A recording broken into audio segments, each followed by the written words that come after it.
Images are etched in the earth, and legends proclaim they created the wonders of the world.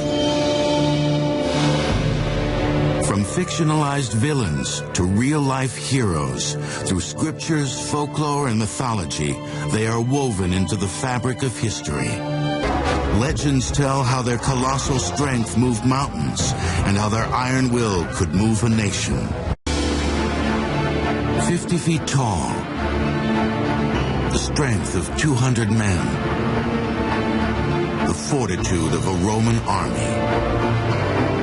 Legends, myths, and ancient folklore tell powerful tales of giants that held up the heavens and walked the earth. In so many cultures, there seems to be that little grit of sand that there was a giant species once roaming the earth or the locality, and it's around that grit that the pearl of the legends of the giants has formed itself.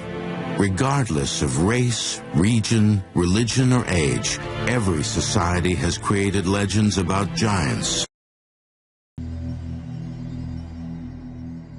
In the American Midwest, there are also many large mounds, which are said to be graves.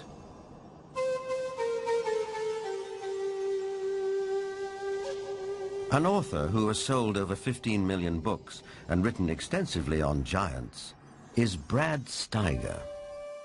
Mass graves of giants were opened. Some of the men 8 feet tall, some of the women 7 feet tall, some records of men 10 feet tall, and extremely large skulls. And extraordinarily, some of these skulls had horns, some had extra rows of teeth, some had other what we would call anomalies, but they were extraordinarily large skulls and extraordinarily large people. A maverick archaeologist who has long been fascinated by legends of American giants is David Hatcher Childress. A number of mounds in the Midwest in America were excavated starting around 1850. And in many cases, they would find skeletons of people who were in excess of 7 feet tall. And in many cases, they had double rows of teeth, as well as, in some cases, 6 fingers on each hand and 6 toes on each foot.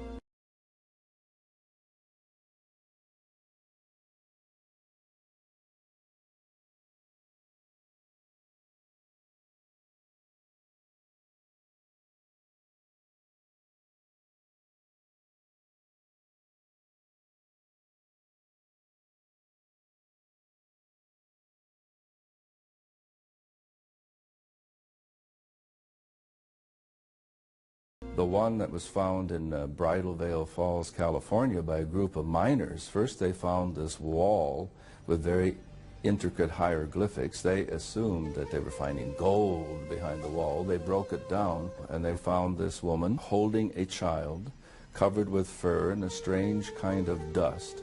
The same tall female mummified remains have been found in Texas. They have been found in Death Valley. They have been found in other parts of California. These old photographs and newspaper clippings are all that survive of these mysterious giants. Winner of the Newsmaker of the Year award, journalist Jim Mars has a special interest in speculative science. Archaeology at that time was in a heyday. There was everybody that had a shovel was out trying to find something. But what's interesting is that the finding of these giant mummified bodies and giant fossils and bones, really you can't pin to any particular location. They were finding them in Greece, they were finding them in Italy, they were finding them in the Middle East, they were finding them in America. And even if you write off a few of those as perhaps a hoax or a misinterpretation of something else, you're still left with a tremendous amount of evidence to show that there were these giant beings at some point walking the earth.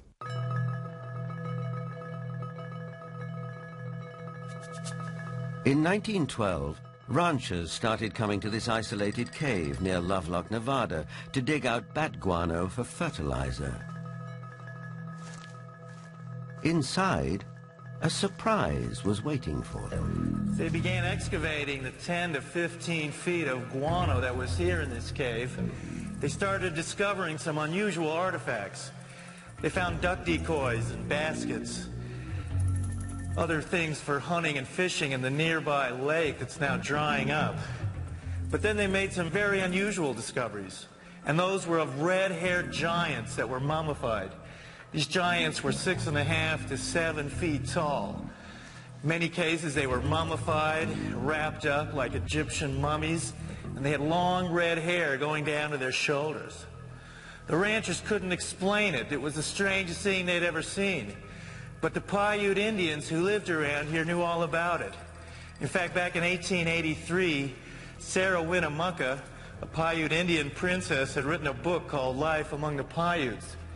In that book, she talked all about the giant, red-haired people who used to live around this lake and live in this cave. She claimed they were cannibals. That tribe would eat the dead. They would make war on my people. My people went to work and gathered wood to fill up the mouth of the cave. At last my people set it on fire and called out to them, "Give up or you will die." But no answer came. Now, one of the great mysteries of the West is what happened to these giants. There was nearly 60 skeletons brought out of this cave, but today they're nowhere to be found. Is it that there is some kind of archaeological cover-up that has occurred here? Something that concerns giants? Perhaps the entire story may be a rural legend, or like tons of buffalo bones, the remains may have been burned and used with the bat guano as fertilizer. Whatever the explanation, proof that there were giants here has disappeared. Yet at the same time, tantalizing clues to their existence can be found all over the world. Giants also figure in the mythology of Stonehenge, arguably the most famous megalithic structure in the world. These massive standing stones, the largest 30 feet tall and weighing 50 tons, were erected here thousands of years ago. The early Britons called the stone circle the Giant's Dance and believed giants had built it. Who really built Stonehenge and how they did it are enduring mysteries. Perhaps in the end, we have to turn to legends for an answer.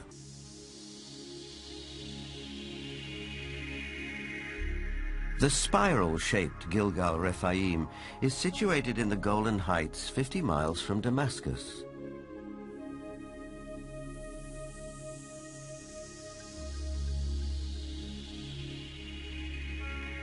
Constructed from an estimated 40,000 tons of loose rocks, it is remarkably reminiscent of Stonehenge. Both have been dated at around 5,000 years old and have similar megalithic stones. And like Stonehenge, Gilgal is also said to be associated with giants. Only in this case, there's biblical text which seems to support the claim.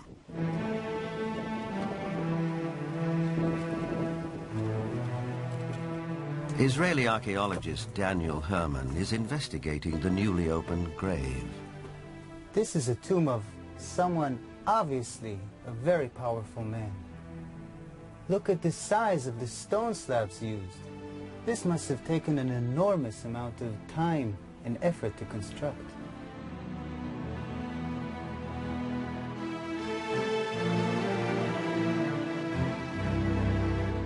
When the Israelites came here and wrote their Bible, it was already here. They saw it. So they have documented the identification of the site by saying that this region was ruled by Og, king of the Bashan. Og is described in the book of Deuteronomy as, and I quote, "For only Og, king of Bashan, remained of the remnant of the Rephaim." Rephaim is Hebrew word for giants.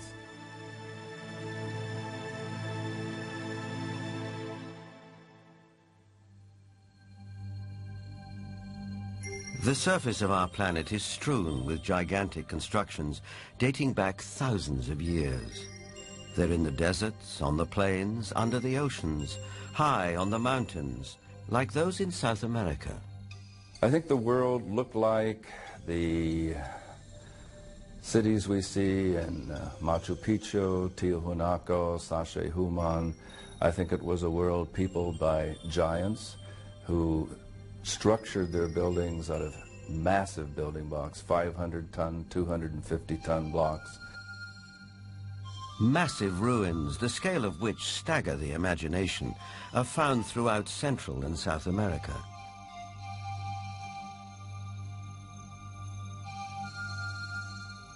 Even a skeptic might be tempted to ask, who could have built these architectural wonders, if not a race of giants?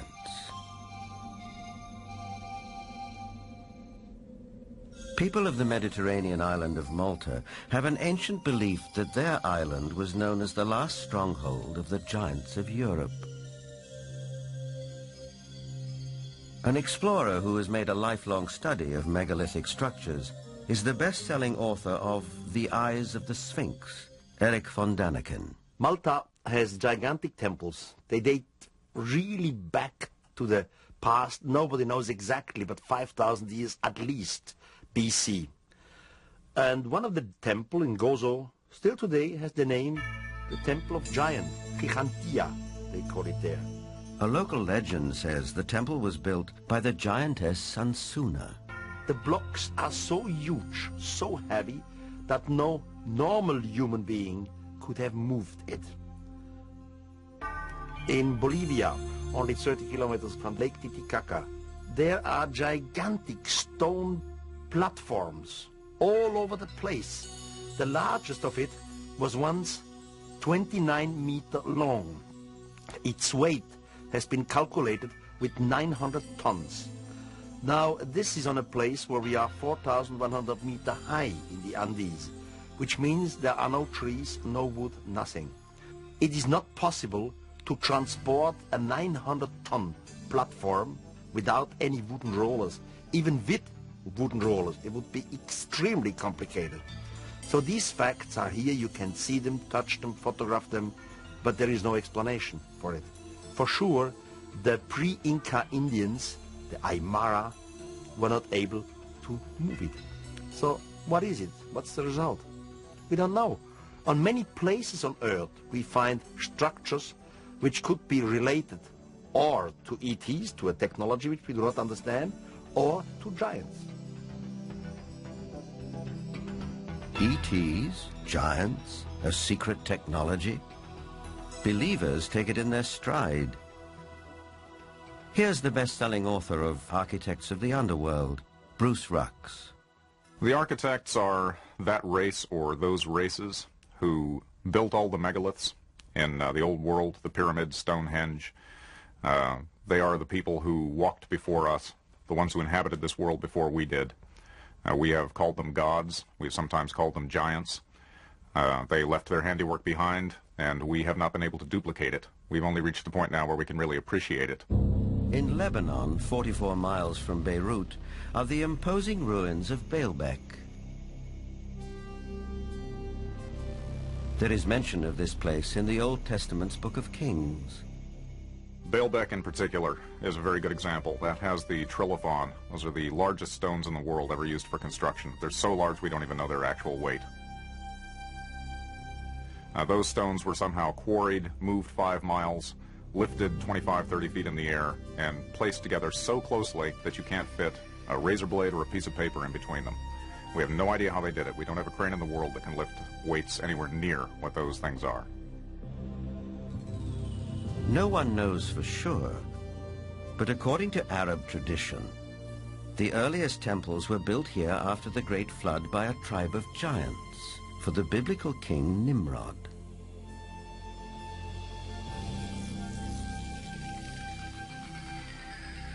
But what exactly do we mean by the word giant? Bloodthirsty monsters like the one-eyed sun? There are biblical references to even taller people who lived in ancient times. The median height for most of their males is close to about 7 feet. They're extremely tall.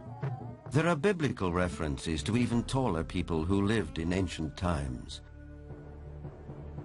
Rabbi Itzhak Marmostin of the Center of Jewish Studies in Vancouver, Canada. It seems quite clear because of the references in Genesis and later on the book of Numbers and also in Deuteronomy, which are all fairly consistent with each other, that there were gigantic beings that seem to stem from pre-flood era.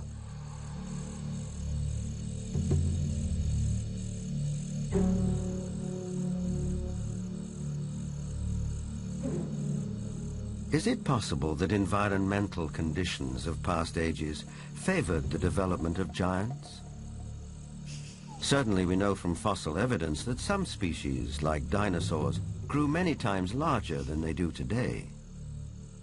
A supporter of this thought-provoking and controversial theory is Dr. Carl Bohr. Optimal genetic expression means the best that the organism has within the DNA is expressed because of favorable atmospheric conditions. Based on fossil evidence, trees like the California giant sequoia grew much larger than they do today.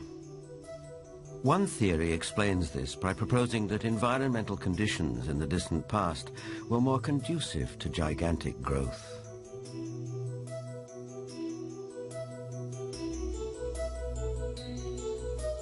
Under these described conditions, plants and animals would live longer, be much larger, and that's precisely what we find in the geologic column in the fossil record. Plants were much larger. All living systems were larger. We have animals that today have an 8 or 9 foot stature with a 16 to 20 foot stature. We have insects such as the dragonfly. Today, the dragonfly has perhaps a 4-inch wingspan.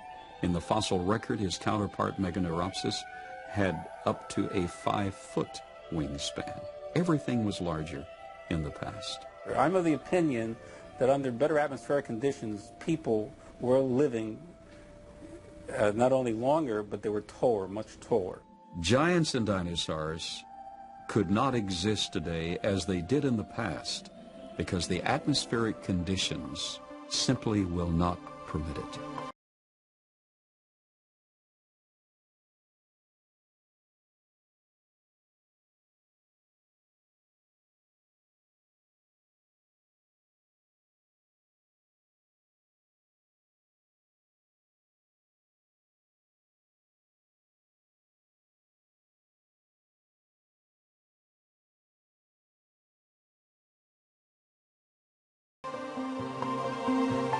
We had a greater ozone layer at the time prior to the flood. At the time of the flood, it was diminished to about 1/7 of what it was at that time, and therefore, life on this earth as we know it no longer has the same life expectancy as it did at the time of the flood. A thinning of the ozone layer means less protection from the ionizing radiation from space, and less protection for plants and animals. Being interested in Earth's original conditions, after 35 years of research on those parameters, I've attempted to reconstruct that context. And in so doing, I've had our engineers build a biosphere that doubles the atmospheric pressure, that increases the electromagnetic energy, that increases the ratio of oxygen, but not to the level of toxicity, that eliminates ultraviolet radiation, etc. And the experiments that we've run have been very gratifying.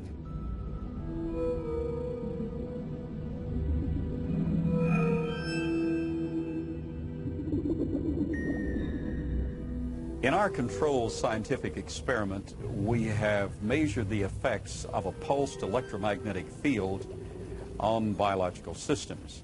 We have these Pacu piranha fish that normally at 3.5 years of age are about this size under optimal conditions. Yet we have them now in excess of 20 inches, weighing just under 5 pounds each. Under these controlled conditions, we have succeeded in producing giantism at an accelerated rate. Taken at face value, the research looks persuasive, though it has not yet been replicated by other scientists. The conclusion in the tradition seems to be fairly clear that gigantic beings were existing at one time, and that as human history developed, or physiological, emotional, spiritual changes took place, those beings who survived seemed to be of a smaller gene pool. But the possibility that there were other strands of humanity, as it were, seems to be almost explicitly stated in the Bible itself. In the book of Numbers, we are told that after wandering in the desert with his people, Moses sent out scouts to find a place where they could settle. The scouts went north to Hebron. On their return, they reported, "All the people we saw there are men of gigantic size. We felt no bigger than grasshoppers, and that is how we looked to them."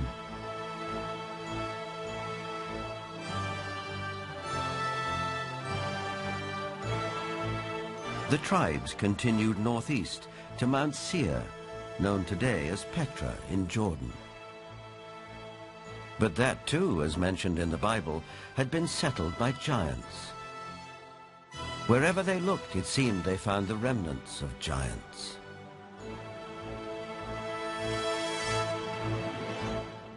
If we look at Scripture, there were giants in the earth in those days.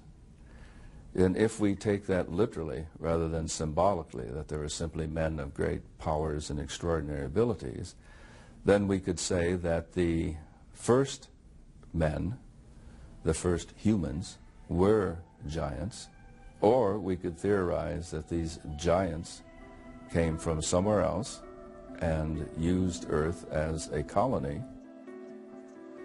In itself, this notion is a startling idea. But a people more ancient than the Israelites believed the very same thing. They wrote that the giants were celestial beings who came not from Earth, but from another planet.